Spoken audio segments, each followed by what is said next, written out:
Karimnagar PMJ jewellery చోరీ కేసులో mystery వీడింది. దోపిడీ కేసును పోలీసులు ఛేదించారు. నిందితులను మీడియా ముందు ప్రవేశపెట్టారు. ఇప్పుడు ఆ లైవ్ చూద్దాం. Data cannot be revealed. That means it is meant to be kept confidential so that investigation does not get hampered. So with this we'll start. Andariki namaskaram. Ee roju మన Karimnagar district Karimnagar టౌన్లో 3rd మే రోజు జరిగిన PMJ jewellery షాప్లో డకాతీ case related మన major break through అయింది. దీంట్లో ఉన్న involve ఉన్న గ్యాంగ్ మెంబర్స్కి వీ హ్యావ్ ఐడెంటిఫైడ్. ఈరోజు ముగ్గురుకి అరెస్ట్ చేయడం జరిగింది. Today they will be sent for judicial custody. దీంట్లో it is very sensational case. Already మీడియాలో లాస్ట్ 10 days నుంచి చాలా కవర్ అవుతుంది. ఇన్వెస్టిగేషన్లో ఏం నడుస్తుంది, చాలామందికి ఇది ఎక్సైట్మెంట్ కూడా ఉంది తెలుసుకోవడానికి. మీడియా రిపోర్ట్స్లో చాలా అది సస్పెక్టెడ్ రిపోర్ట్స్ కూడా వచ్చినాయి, స్పెక్యులేషన్స్ వచ్చినాయి ఇట్లా జరుగుతుంది. దీని related I will give full clarity కి కేసులో ఏం జరిగింది, ఇప్పుడు ఏం నడుస్తుంది and how and which people have arrested. ఆ తర్వాత పోలీస్ ఎంత ఎఫర్ట్ చేశారు by Karimnagar police, not only Karimnagar police.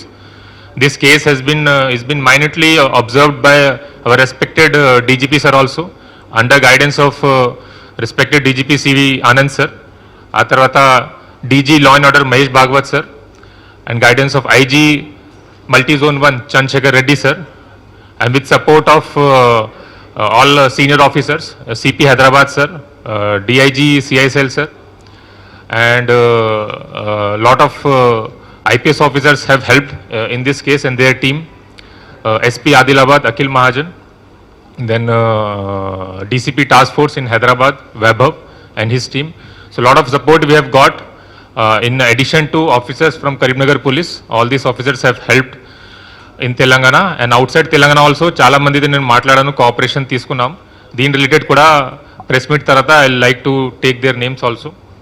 Now first case related అందరికీ ఆల్మోస్ట్ ఫ్యాక్ట్స్ గురించి తెలుసు. 3rd రోజు ఎగ్జాక్ట్లీ 11 days బ్యాక్ 11 o'clock 5 offendersలో ఒక అఫెండర్ పిఎంజే జ్యువెలరీ షాప్లో యాజ్ అ కస్టమర్ లోపలికి వచ్చారు.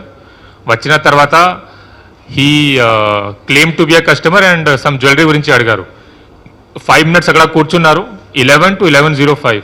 ఆ తర్వాత ఇంకా ముగ్గురు లోపలికి వచ్చారు. ఆ మేనేజర్ వాళ్ళకి చూసి కొద్దిగా సస్పిషన్ అయింది, కానీ వాళ్ళకి అక్కడ ఉండమని చెప్పారు. ఎందుకంటే అక్కడ ఆల్రెడీ కస్టమర్ ఉన్నారు కాబట్టి the manager told them to wait near hall only. ఆ తర్వాత ఇంకా ఇద్దరు వచ్చారు. ఆ ఇంటర్వ్యూలో ఇంకా 1 person వాజ్ వేరింగ్ మాస్క్. ఆ టోటల్ 5 members అయిన తర్వాత సడన్గా వీళ్ళు అక్కడ ఉన్న గార్డ్కి పట్టుకున్నారు. దెన్ పిస్టల్స్ చూయించి అందరికీ థ్రెటన్ చేశారు. దెన్ 11:06 వీళ్ళకి డకాతీ స్టార్ట్ అయింది. ఎగ్జాక్ట్లీ అట్ 11:11 అక్కడ ఉన్న staff members they decided to counter the attack. Attack counter టైంలో they thought that it's a dummy pistol, కానీ ఇది అన్ని రియల్ పిస్టల్స్ కాబట్టి in panic they and to save themselves offenders fired multiple rounds. మనకి 6 rounds అక్కడ దొరికినాయి and 4 victims-కి grievous injury అయింది. Luckily everyone survived and I like to mention this thing. వాళ్ళు చాలా courageous, చాలా ధైర్యంగా పని చేశారు. It were very courageous of the staff members and victims. ఇంత డేంజరస్ క్రిమినల్స్కి వీళ్ళు ఇట్లా కౌంటర్ చేశారు and they were able to at the risk of their life they were able to prevent big dakat. Still అక్కడ 11 o'clock ఇది అయిన తర్వాత firing అయిన తర్వాత వాళ్ళు ప్యానిక్లో అందరూ ఒక బ్యాగ్ అక్కడ వదిలేసి ఒక బ్యాగ్ తీసుకొని అక్కడ నుంచి పాడిపోయారు. ఆ తర్వాత మనకి ఇన్ఫర్మేషన్ వచ్చింది. దీంట్లో పోలీస్ రెస్పాన్స్ ఎట్లా ఉంది, ఎంత టైంలో మన టీం వచ్చింది, ఎంత టైంలో మేము వాళ్ళందరికీ అలర్ట్ చేసాము, డీటెయిల్ చెప్పిన తర్వాత నేను ఎక్స్ప్లెయిన్ చేస్తాను డీటెయిల్గా. అక్కడ నుంచి వీళ్ళు ఆన్ 2 bikes పాడిపోయారు. మన లేటర్ ఇన్వెస్టిగేషన్లో తెలిసింది that they took help of internal roads. Then from there they dump the bike. అక్కడ నుంచి మళ్ళీ by walk and by bus and by train they manage to escape to the state. Now ఈ కేసులో total 5 shooters initially ఉన్నారు. 5 members, 5 offenders who came in the showroom. దీంట్లో ఇద్దరు షూటర్స్కి అది arrest చేయడం జరిగింది. దీంతో పాటు 1 more accused who has helped them in assisting the offence అతను ఈ ఆఫెన్స్లో యూజ్ అయిన సిమ్ అమ్మేశారు, అరేంజ్ చేశారు, సిమ్ అరేంజ్ చేశారు దీనికోసం.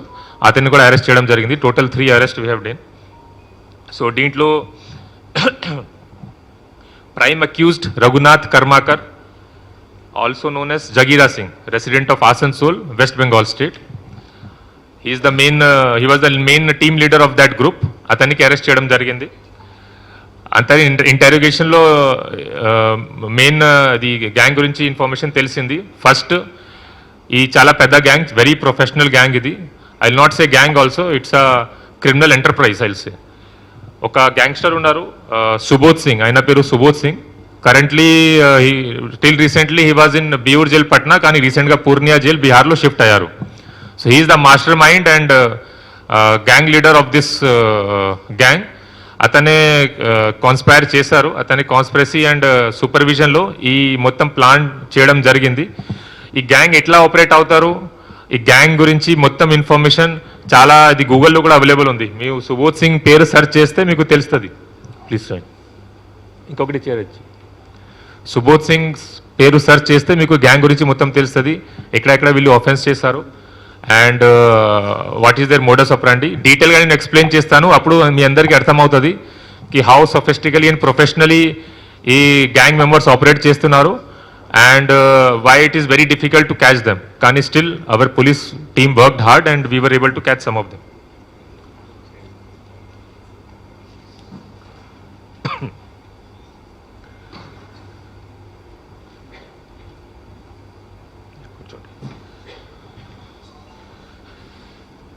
Sir, the night duty ayindi koddiga late ayindi inwalla, don't mind. So on interrogation మనకి ఏం తెలిసింది అంటే ఈ గ్యాంగ్లో total 2 sub teams were there. ఒకటి టీం బీహార్ గ్యాంగ్, ఒకటి టీం ఆసన్సోల్ బంగాల్ గ్యాంగ్. ముగ్గురు బీహార్ నుంచి వచ్చారు అండ్ ఇద్దరు ఆసన్సోల్ నుంచి వచ్చారు. ఇక్కడ వచ్చిన తర్వాత ఆల్రెడీ ఇక్కడ 45 days 2 months ముందు వచ్చి రెక్కీ చేసుకున్నారు. ఆ రోజు వచ్చి సడన్గా ఇట్లా చేయడం లేదు, వాళ్ళు ఒక డీటెయిల్డ్ ప్లానింగ్తో పాటు సహా ఇది చేశారు. ఇక్కడ 2 months బ్యాక్ ముందు వచ్చిన తర్వాత ఇక్కడ చాలా డిఫరెంట్ సిటీస్లో లాడ్జెస్లో ఉన్నారు. పెద్దపల్లి లాడ్జ్లో వాళ్ళు షెల్టర్ తీసుకున్నారు, సిద్దిపేటలో షెల్టర్ తీసుకున్నారు, తర్వాత ధర్మపురిలో షెల్టర్ తీసుకున్నారు. ఇంకా చాలా సిటీస్లో రెక్కీ చేశారు. ఖమ్మం వరకు కూడా రెక్కీ చేశారు, ఖమ్మం సిటీలో కూడా రెక్కీ చేశారు, మంచిర్యాలలో చేశారు, పెద్దపల్లిలో చేశారు, సిద్దిపేటలో చేశారు, కరీంనగర్లో చేశారు, జగిత్యాలలో చేశారు. సో అన్నీ అది రెక్కీ అయిన తర్వాత they decided to commit this dacoity in Karimnagar. Karimnagar dacoity చేసిన ముందు కూడా ఎట్లా వెళ్ళాలి, ఎట్లా పాడిపోయాలి మొత్తం వాళ్ళు కూడా ప్లానింగ్ చేసుకున్నారు. నా జనరల్గా మెయిన్ రోడ్స్లో మన ఇమీడియట్గా ఆఫెన్స్ అయిన తర్వాత చెకింగ్ ఉంటాయి కాబట్టి వాళ్ళు ఇంటర్నల్ రోడ్స్ సెలెక్ట్ చేశారు. ఆ ఇంటర్నల్ రోడ్ కూడా ముందే రెక్కీ చేసుకొని అక్కడ ఉన్న జియో ట్యాగ్ పాయింట్ మార్క్ చేసి మ్యాప్లో